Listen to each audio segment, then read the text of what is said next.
उत्तर प्रदेश में समाजवादी पार्टी गठबंधन में कांग्रेस के साथ तो लड़ेगी, लेकिन मध्य प्रदेश की सीटों के बंटवारे के बाद कहीं ना कहीं दोनों पार्टियों में रार शुरू हो गई है। अब नया मोड़ तब आ गया जब कमलनाथ ने ये कह दिया कि कौन अखिलेश अखिलेश। बात करें, हमारे साथ जूही सिंह हैं, नेता हैं, प्रवक्ता समाजवादी पार्टी।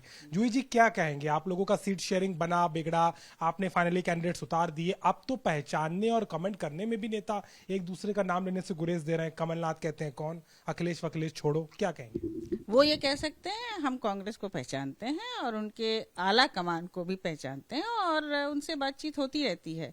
हम इंडिया गठबंधन में थे, ये दुखद है और इस पर हमने प्रोटेस्ट भी किया कि हमें क्यों बुलाया गया, हमसे सूची क्यों मांगी गई, हमारे कार्यकर्ताओं को, नेताओं को क्यों रात में बैठाया गया और क्यों इस तरह के गैर जिम्मेदाराना और नॉन गंभीर बयान कोई भी व्यक्ति उत्तर प्रदेश का हो या कहीं और का दे रहा है।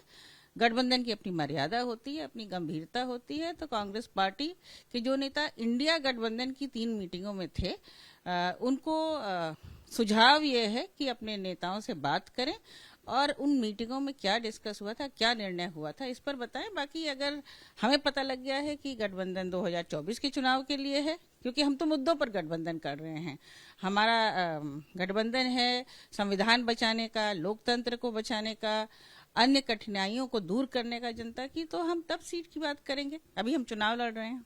लेकिन दिक्कत कहां पे आ गई? आपको लगता है क्या कांग्रेस को आप डैमेज ज्यादा कर रहे हैं मध्य प्रदेश में? यही कारण है कि कांग्रेस आपसे चाहती कि भाई यहां दूरी रखिए, लेकिन आप तो 40 से करीब उम्मीदवार लेके पहुंच रहे। जब उन्होंने हमें हमारी बात नहीं सुनी, हमारे नेताओं का सम्मान नहीं किया, तो हमें भी जरूरी था कि हर पार्टी का एक सपना होता है, जैसे नेताजी का है, हम अपना आधार बढ़ाएं, और हमने वहां कैंडिडेट उतार दिए।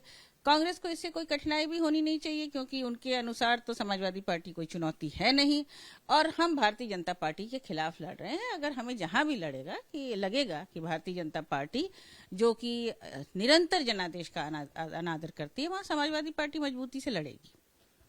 दिक्कत इस बात से भी होगी कि आपके शीर्ष नेता ने यहाँ के प्रदेश अध्यक्ष को चिरकुट कह दिया और उसके बाद में उनके विधायक ये बात कह रहे हैं कि जिस तरीके से बयानबाजी हो रही है शोभा नहीं देता, और वो सीधे कह रहे हैं कि आपके प्रदेश अध्यक्ष नरेश उत्तम वो किस कैटेगरी के नेता है। ये पर्सनल कमेंट ठीक है? अजय राय बहुत बड़े नेता हैं, उनका बहुत बड़ा जनाधार है, शायद वो समझते हैं। और हिंदी भाषी क्षेत्र से आते हैं, तो चिरकुट का मतलब क्या है? चिरकुट का मतलब है सस्ता बयान देना, चिरकुट का मतलब है गैर जिम्मेदार बयान देना, जिस बयान का कोई मतलब नहीं है।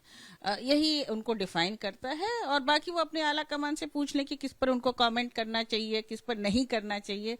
बाकी हमारे प्रदेश अध्यक्ष संगठन में शुरू से काम कर रहे हैं, संगठन के व्यक्ति हैं, आज विधान परिषद में हमारा नेतृत्व भी कर रहे हैं। तो उनके बारे में भी कोई टिप्पणी या किसी भी कार्यकर्ता के सम्मान के खिलाफ अगर कोई भी पार्टी बात करेगी, तो समाजवादी पार्टी उसका जवाब उसी भाषा में देगी, चाहे वो हमारा सहयोगी दल क्यों ना हो। बीजेपी तो अब मौज ले रही है आपकी, कह रही है कि हमने तो पहले ही कहा था ये लोग जो है मतलब के लिए आते हैं, और अब तो स्थिति ऐसी आ रही है उत्तर प्रदेश में, मतलब अब आगे गठबंधन भी अभी भी संशय पर ही रहेगा। देखिए, भारतीय जनता पार्टी का अपना कोई पार्टी तो है नहीं। उनको जब जरूरत होता है दूसरे दल से नेता इंपोर्ट कर लेते हैं। 3/4 पार्टी अन्य दलों से आई है, तो उनकी टीका टिप्पणी में मैं जाती भी नहीं हूँ। मैं अपने मुद्दों की बात कर रही हूँ और कांग्रेस को 2017 का इतिहास भी हम याद दिला दे रहे हैं, जब हमने उनको 111 सीटों से अधिक दी थी और कई जगह कैंडिडेट भी दिए थे। तो आपसी गठबंधन में सम्मान, सामंजस्य, गंभीरता बनी रहनी चाहिए, जिसकी उम्मीद अभी भी है। 2024 का चुनाव सामने है, अन्य चुनाव भी सामने है। उनके शीर्ष नेताओं को बात करनी चाहिए राष्ट्रीय अध्यक्ष जी से। बाकी हम अपने कार्यकर्ताओं के सम्मान के साथ खड़े हैं। 24 के लिए गठबंधन जारी है या सोचना पड़ेगा फिर से? अभी तो इंडिया है और दूसरे पटल पे उसकी बात होगी, क्योंकि विधानसभा चुनाव में तो कांग्रेस ने कह दिया कि कोई गठबंधन नहीं है। तो लोकसभा चुनाव में जो गठबंधन बना था, जिन मंचों पर बात हो रही थी, जहां विभिन्न पार्टियों के नेता उपस्थित थे और सबने नॉमिनेट भी किए नेता, उनके बीच में बात होगी और स्पष्ट हो जाएगा। बाकी भारतीय जनता पार्टी अपना चुनाव लड़े और अपने काम पे ध्यान दे, जो कि कुछ भी नहीं किया है 9 साल में। लगातार सियासत तेज हो चुकी है, क्योंकि कांग्रेस और समाजवादी पार्टी की मध्य प्रदेश की आपस की खींचतान उत्तर प्रदेश में इफेक्ट दे रही है, और अब बात एक दूसरे पर कमेंट और कहीं ना कहीं व्यक्तिगत होती भी अब नजर आ रही है। लखनऊ से कैमरामैन रोहित के साथ अभिषेक मिश्रा, आज तक।